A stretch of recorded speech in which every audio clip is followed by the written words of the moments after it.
So this video is just to give you a little bit more information about the command line. Now here I am already SSH'd into the school servers, and I just want to point out a few things. When we type in something into the command line, it's either a command that's being interpreted by the shell. The shell is the program that's running, that's interpreting our keystrokes and everything, or we're typing in the name of a program that we want to run. So in this case, when we type in pwd, that is a command, and the shell says, oh, okay, you want to know what the present working directory is, and so it gives us that output. If we type in a command like ls, it says, oh, okay, you want me to list the current files and directories on the system. Now you've also already seen me do something like ls-l, which says, give me a long listing, a long format of the files and everything. Or if I want, for example, a listing of everything that starts with an E, I could do ls-e star, and it shows the listing of things that start with an E, or ls-l e star. And it shows me a listing of expand, and then in the Euler there is a subdirectory there. But the question is how do I know the different things that I can type in?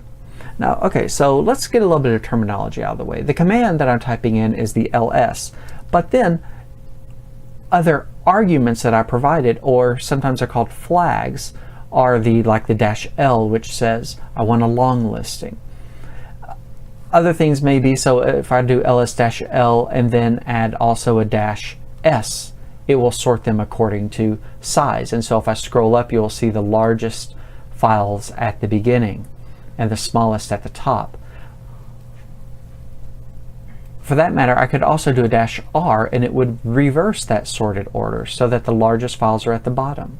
Or I could also add something like a -h, and instead of being this string of bytes, it would give me a human readable format. So if I do -h, it then says that this largest file is 650 megs. Sorry, school, I'm taking up a lot of space on the AFS system. But how do you know what the different possibilities are to type in? Well, Linux has you covered on that. There is a command called man, M-A-N, that stands for manual. And so we type in man and then ls, and it brings up a listing. It tells me this is a user command up at the top. The name of it is ls, and it stands for list directory contents. And it gives me a short overview of how to run it. It gives me a description. And then it goes through and says these are all the different flags that I can use.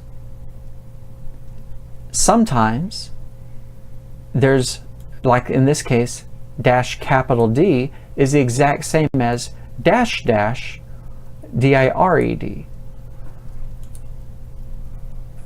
There are multiple ways. In other words, there's a shorthand form. I could do the -D, or the I believe the sort. Actually, you just saw me use the -h for human readable. I could have typed in --human readable.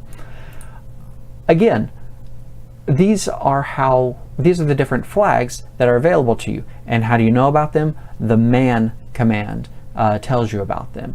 And in fact, sometimes the man command will even give you example usages and different ways of typing them in. Sometimes you can, to exit this, you hit Q. And so if I hit the up arrow, and you just saw how I type in ls-l capital S -r and -h. In some commands, such as ls, you can actually combine all of them as long as you started off with a dash. And in this case, we got the same result. We got the what all was in there: the long listing, the sorted by size, reversed, that's the R, and human readable. And so we didn't have to put in all the extra spaces. And again, it just depends on the command as to whether or not it supports that. Later on in the course, we'll actually see how we can write programs that will take in these command line arguments. and be able to use them in our own scripts. Another one that we saw earlier was the wget command when we downloaded the complete text of the Wizard of Oz. Wget was the name of the program that was going to run, and then the URL was one of the arguments that we passed to the program.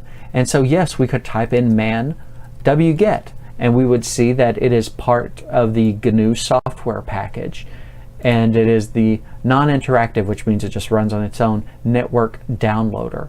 And again, you can go through and see what all options are available. You can use page down, and again, just powerful commands. But that also brings us to the philosophy of Linux and the Unix system, and that is they have a lot of small tools that you can expand in different ways. You can change the way they act by using these flags and these arguments and get different behavior out of them. And then, which we'll learn about later, you can compose them. You can put them together in different ways to get different actions out of it. One last one, well, actually a few more I'll show you. One is called the sequence command, SEQ, and I'll do SEQ 10. And what you'll see is that it gives us a listing from 1 to 10. Why would you need that?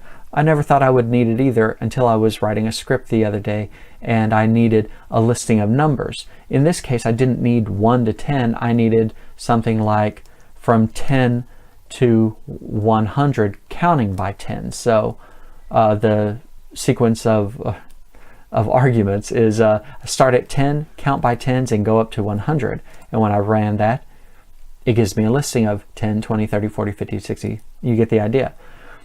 Or it could actually go backwards. Start at 100, go by negative 10s down to 10, and it would do it in reverse. Again, just an example of a command, SEQ, that again you could type in man SEQ to see how the sequence command works and see what all the different arguments and flags are for it. The last thing I'll say is realize that even the simple commands such as RM to remove and CP to copy and well, I already mentioned LS to list, all of those have command line arguments that you can use to change the behavior, the basic behavior of those commands. And you can find out how they behave. You can find out different ways of using them just by using the man command. You don't have to search for it online, but you can find out everything that you need to know through the command line by typing man and then the name of the program or the name of the command that you're using. Next, we'll be looking at actually editing a file through the command line without any of the big fancy GUI programs, but just how you can connect to a server through the command line through SSH and edit files and change them, save them, and write your own programs. So that's coming next.